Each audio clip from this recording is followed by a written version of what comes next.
Dear friends, polity की आज की क्लास में मैं आपको इंडियन कॉन्स्टिट्यूशन यानी भारत का संविधान पढ़ाऊंगी।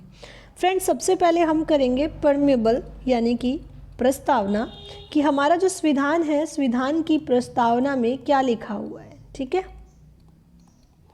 तो चलिए शुरू करते हैं। फ्रेंड्स, संविधान की प्रस्तावना में लिखा है, we the people of India having solemnly resolve to constitute India, यानी हम भारत के लोग भारत को एक ऐसा देश बनाने से, कैसा फ्रेंड्स, सोवरेन यानी संप्रभु, सोशलिस्ट यानी समाजवादी, सेक्युलर मीन्स धर्मनिरपेक्ष, डेमोक्रेटिक मीन्स लोकतांत्रिक और रिपब्लिक मीन्स गणराज्य, कि हम भारत के लोग भारत को अगर संप्रभु, समाजवादी, धर्मनिरपेक्ष, लोकतांत्रिक और गणराज्य ऐसा देश बनाने से यहाँ के लोगों को सोशल, पॉलिटिकल, इकोनॉमिकल जस्टिस यानी कि सोशली, पॉलिटिकली और इकोनॉमिकली न्याय मिलेगा, फ्रीडम मिलेगी फ्रेंड्स एक्सप्रेशन की, थॉट की और बिलीफ की, यानी अपने विचारों को रखने की, अभिव्यक्ति करने की और विश्वास की फ्रीडम मिलेगी, और इक्वलिटी मिलेगी, समानता मिलेगी, स्टेटस में, प्रतिष्ठा में, अपॉर्चुनिटी में, अवसर में।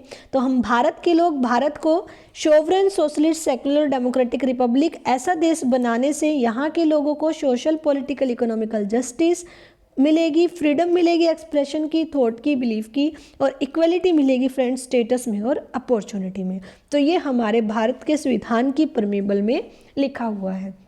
अब मैं आपको वन बाय वन ये चीज़ें समझाऊंगी। सोवरेन क्या होता है, सोशलिस्ट क्या होता है, सेक्युलर क्या होता है, डेमोक्रेटिक कैसी कंट्री होती है और रिपब्लिक कैसी कंट्री होती है। तो चलिए, हमारे ये जो 5 पॉइंट हैं हम पहले इनको डिस्कस करते हैं। फर्स्ट पॉइंट है फ्रेंड्स सोवरेन। सोवरेन क्या होता है फ्रेंड्स? संप्रभु। संप्रभु यानी एक ऐसी कंट्री जो फ्री हो, फ्री हो क्या करने के लिए friends? To take its internal and external decisions, to take its internal and external decisions. समझते हैं इस चीज़ को कि संप्रभु देश उस देश को कहेंगे ऐसा देश जो अपने इंटरनल और एक्सटर्नल जितने भी मामले होते हैं उनके डिसीजन लेने में फ्री हो, उसके ऊपर कोई दबाव ना हो, एक तरीके से वो अपने आप में उसके लिए निपुण हो कि वो अपने इंटरनल और एक्सटर्नल डिसीजन ले सके। फ्रेंड्स, जो सोवरेंटी होती है, जो संप्रभुता होती है, वो 2 टाइप की होती है कि वो इंटरनल और एक्सटर्नल दोनों मामलों के लिए संप्रभु होना चाहिए। ये किसने कहा था फ्रेंड्स? ये कहा था निकोलो मैकियावेली। इनकी एक पुस्तक थी फ्रेंड्स, द प्रिंस। उसमें लिखा है द प्रिंस में कि जो सोवरेनिटी होती है, जो संप्रभुता होती है, वो 2 टाइप की होती है, इंटरनल भी और एक्सटर्नल भी।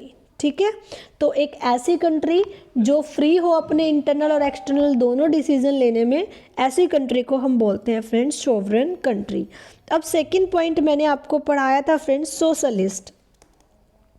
सोशलिस्ट यानी कि समाजवादी। समाजवादी कंट्री किसे कहेंगे फ्रेंड्स? ये समाजवादी राज्य, एक कंट्री को हम एक राज्य भी बोल सकते हैं, क्योंकि आपको पता है हमारा भारत राज्यों का संघ है। अब देखिए, सोशलिस्ट कंट्री एक ऐसी कंट्री होगी जिसकी जो इकोनॉमी होगी वो कंट्रोल की जाएगी बाय गवर्नमेंट एंड सोसाइटी, यानी एक ऐसा देश जिसमें इकोनॉमी यानी अर्थव्यवस्था उस देश की गवर्नमेंट और प्लस उस देश की सोसाइटी जो होगी, समाज जो होगी, वो कंट्रोल करेगी, अर्थव्यवस्था को नियंत्रण करेगी सरकार और समाज। जब दोनों अर्थव्यवस्था को नियंत्रण करे तो ऐसे देश को हम कहेंगे सोशलिस्ट इकोनॉमी, यानी कि समाजवादी अर्थव्यवस्था वाला देश। ठीक है, तो एक ऐसा देश जिसमें अर्थव्यवस्था पर सरकार का और समाज का दोनों का नियंत्रण रहे, ऐसे देश को हम बोलते हैं समाजवादी अर्थव्यवस्था वाला देश।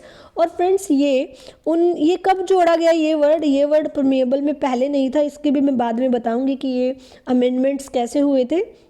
1976 में 42वां अमेंडमेंट हुआ था फ्रेंड्स। अमेंडमेंट यानी संशोधन हुआ था। 42वें संशोधन के द्वारा संविधान की प्रस्तावना में ये शब्द जोड़ा गया था कि हमारा देश सोशलिस्ट भी होगा। ठीक है, next friends secular. Secular word मैंने आपको पढ़ाया कि इंडिया सेक्युलर कंट्री भी है। सेक्युलर यानी धर्मनिरपेक्ष। धर्मनिरपेक्ष कंट्री कौन सी होती है फ्रेंड्स? ऐसी कंट्री जिसमें जो पीपल होते हैं वो सिंगल रिलीजन को फॉलो ना करें, जितने भी उसमें ऑल रिलीजन्स होते हैं सबको इक्वल फ्रीडम प्रोवाइड कराई जाए। जैसे आप सबको पता है हमारे इंडिया में कोई एक सिंगल रिलीजन के लोग नहीं रहते। हमारे इंडिया में हिंदू, मुस्लिम, सिख, ईसाई सभी धर्म के लोग रहते हैं और सभी धर्म के लोगों को अपने रूल्स को फॉलो करने की फ्रीडम है।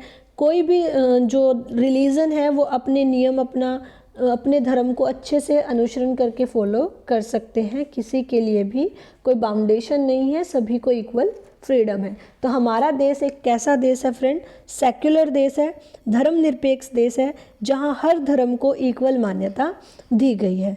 बात करूं फोर्थ वर्ड जो कि मैंने आपको पढ़ाया, democracy. Democracy Hindi meaning friends होता है लोकतांत्रिक, और इस वर्ड से ही आप समझ गए होंगे लोकतांत्रिक यानी लोगों के द्वारा, यानी कि एक ऐसा देश जिसमें जो गवर्नमेंट होती है गवर्नमेंट ऑफ द पीपल, यानी लोगों की, बाय द पीपल लोगों के द्वारा, एंड फॉर द पीपल लोगों के लिए सरकार। ऐसे देश में जहाँ पे लोगों के द्वारा लोगों के लिए सरकार हो उसको हम बोलते हैं डेमोक्रेटिक कंट्री।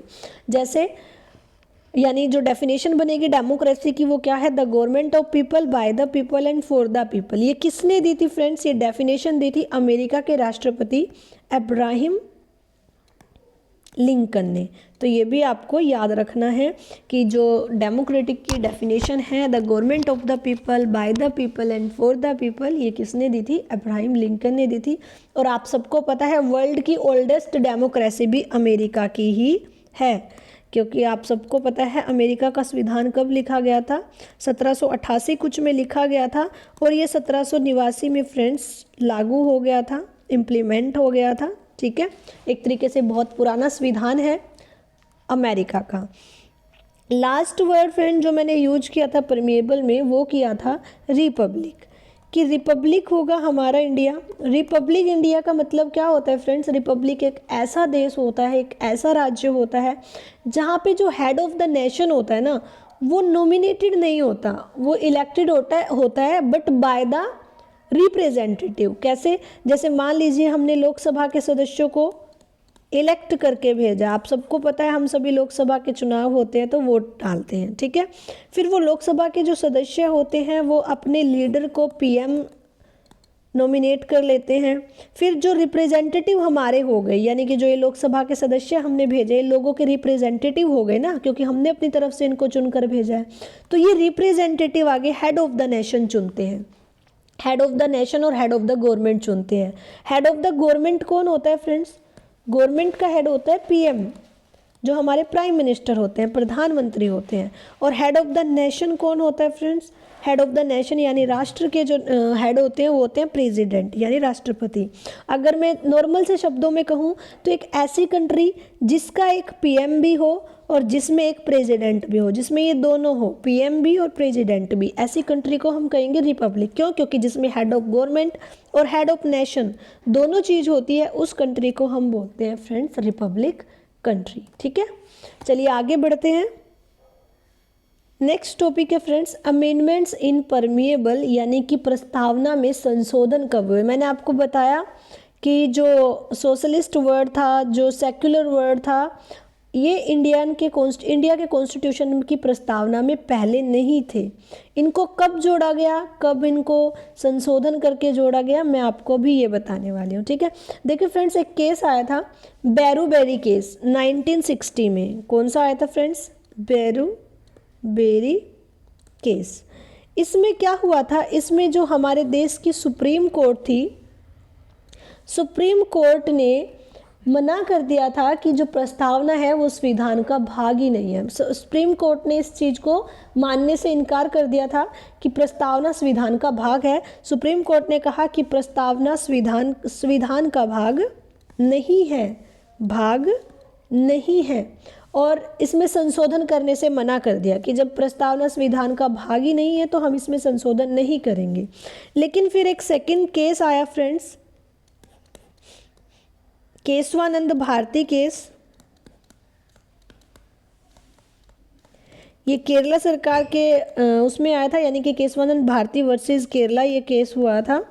और ये आया था फ्रेंड्स 1973 में, 1973 में। इसमें क्या हुआ, इसमें सुप्रीम कोर्ट ने प्रस्तावना को संविधान का आंतरिक भाग माना और संशोधन के लिए हाँ कर दी और मूलभूत ढांचे का सिद्धांत दिया कि हाँ, जो संविधान होगा ना वो संशोधन, जो प्रमेएबल होगी, जो प्रस्तावना होगी वो संविधान का आंतरिक भाग होगी, और संशोधन के लिए भी हाँ कर दी। और जब संशोधन के लिए हाँ कर दी तो फ्रेंड्स सन 1976 में, 1976 में 42वां संविधान संशोधन हुआ। कौन सा हुआ फ्रेंड्स? 42वां संविधान संशोधन। और इस 42वें संविधान संशोधन के थ्रू 3 वर्ड्स हमारी परमिएबल में जोड़े गए, 3 शब्द जोड़े गए। वो 3 शब्द कौन से थे? वो था सोशलिस्ट, सेक्युलर और इंटीग्रेटेड। यानी कि हमारा भारत समाजवादी होगा, धर्मनिरपेक्ष होगा, और इंटीग्रेटेड होता है फ्रेंड्स, अखंड भारत होगा। अखंड भारत यानी इंटीग्रेटेड, जो कभी नहीं टूटेगा। आप सबको पता है भारत राज्यों का एक संघ है, और अखंड भारत हमारे देश को बोला जाता है कि इनको तोड़ा नहीं जा सकता, अलग नहीं किया जा सकता। ठीक है फ्रेंड्स, आगे बढ़ते हैं। आगे देखिए, बेसिक स्ट्रक्चर प्रिंसिपल। अब बेसिक स्ट्रक्चर प्रिंसिपल क्या है फ्रेंड्स? कि जो हमारे संविधान की बेसिक स्ट्रक्चर सिद्धांत दिए गए हैं ना, इसका मतलब है उनमें कोई चेंज नहीं होगा। जो भी संविधान में लिखा गया है उसमें कोई चेंज नहीं होगा। फ्रेंड्स, जो 1973 में 3 प्रस्तावना ऐड हुए थे, प्रस्तावना में 3 शब्द ऐड हुए थे। 1980 में Minerva mills versus union case आया था, और इस केस के बाद ये डिक्लेयर कर दिया गया कि मूल ढांचा जो होगा संविधान का वो ये होगा, और इसमें कोई चेंज नहीं होगा जो भी प्रस्तावना लिखी गई है। और जो उद्देश्य प्रस्तावना थी फ्रेंड्स, ऑस्ट्रेलिया से जो हमने ली थी, मैंने आपको बताया था कि ऑस्ट्रेलिया से हमने लैंग्वेज ऑफ परमिएबल ली थी। तो जो उद्देश्य प्रस्तावना थी, इसी को बाद में, उद्देश्य प्रस्तावना को बाद में क्या बना दिया गया? भारत की प्रस्तावना बना दिया गया। ठीक है, और जो कॉन्स्टिट्यूशन था वो सेटल्ड हो गया, असेंबली के द्वारा पास हो गया। और रिपोर्ट किसको सौंपी गई फ्रेंड्स? डॉक्टर भीमराव अंबेडकर को। BR अंबेडकर ने रिपोर्ट दी थी। कॉन्स्टिट्यूशन क्या हो गया है? सेटल हो गया है। ठीक है फ्रेंड्स, तो ये था हमारा इंडियन कॉन्स्टिट्यूशन की परमिएबल प्रस्तावना में क्या लिखा है, कैसे संशोधन हुआ, क्या केस हुए। अब मैं आपको नेक्स्ट जो वीडियो लेके आऊँगी फ्रेंड्स, वो मैं इंडियन कॉन्स्टिट्यूशन के आर्टिकल्स की लेके आऊँगी कि कितने भाग है, पार्ट 1 में कितने आर्टिकल हैं, कौन से आर्टिकल में क्या लिखा हुआ है। तो फ्रेंड्स, कंप्लीट पॉलिटी करने के लिए जुड़े रहिए मेरे साथ। अगर आपको वीडियो अच्छी लगी है तो वीडियो को लाइक कर दें, चैनल को सब्सक्राइब कर दें फ्रेंड्स, और वीडियो को ज़्यादा से ज़्यादा शेयर कर दें। बेल आइकन को प्रेस करना बिल्कुल ना भूलें ताकि आपको मेरी डेली वीडियोज़ की नोटिफिकेशन मिलती रहे। धन्यवाद फ्रेंड्स मेरे साथ जुड़ने के लिए।